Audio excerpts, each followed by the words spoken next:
तुम्हाला अशा एखाद्या राक्षसाची कल्पना आहे का, ज्याला विश्वातील प्रत्येक कणाची आत्ताची स्थिती माहिती आहे आणि म्हणूनच तो भूतकाळ आणि भविष्यकाळ दोन्ही अचूक सांगू शकतो?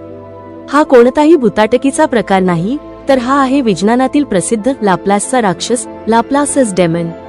आज आपण अशा एका महान शास्त्रज्ञाची कहाणी पाहणार आहोत, ज्याला फ्रान्सचा न्यूटन म्हटले जाते.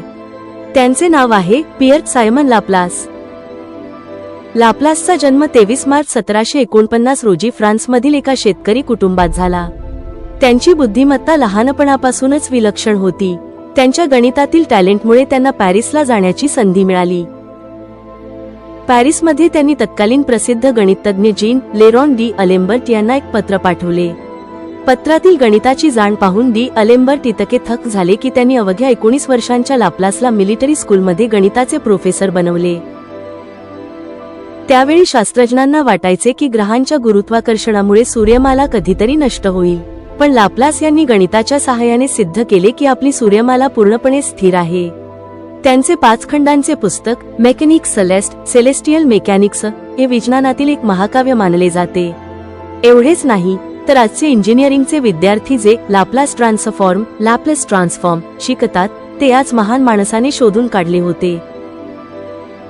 लाप्लासच्या आयुष्यातील एक किस्सा खूप प्रसिद्ध आहे. जेव्हा त्यांनी विश्वाच्या निर्मितीवर आधारित आपले पुस्तक सम्राट नेपोलियनला भेट दिले, तेव्हा नेपोलियनने विचारले, लाप्लास, तू विश्वावर इतके मोठे पुस्तक लिहिलेस, पण यात कुठेही देवाची भूमिका काय आहे हे सांगितले नाहीस? यावर लाप्लासने दिलेले उत्तर इतिहासात अजरामर झाले. ते शांतपणे म्हणाले, महाराज, मला माझे सिद्धांत मांडण्यासाठी त्या गृहीतकाची हायपोथेसिस गरज भासली नाही. फ्रान्सची राज्यक्रांती हा अत्यंत रक्ताळलेला काळ होता. अनेक शास्त्रज्ञांना या काळात आपला जीव गमवावा लागला, पण लाप्लास अतिशय चतुर होते. परिस्थितीनुसार त्यांनी अनेक सरकारांसोबत काम केले. प्रजासत्ताक असो, नेपोलियन असो वा पुन्हा आलेला राजा, सर्वांसोबत जुळवून घेत त्यांनी आपला जीव आणि संशोधन दोन्ही वाचवले. 5 मार्च 1827 रोजी या महान शास्त्रज्ञाने जगाचा निरोप घेतला, पण त्यांचे गणित आजही आधुनिक अंतराळ विज्ञानात, ब्लॅक होलच्या अभ्यासात आणि इंजिनिअरिंगमध्ये वापरले जाते.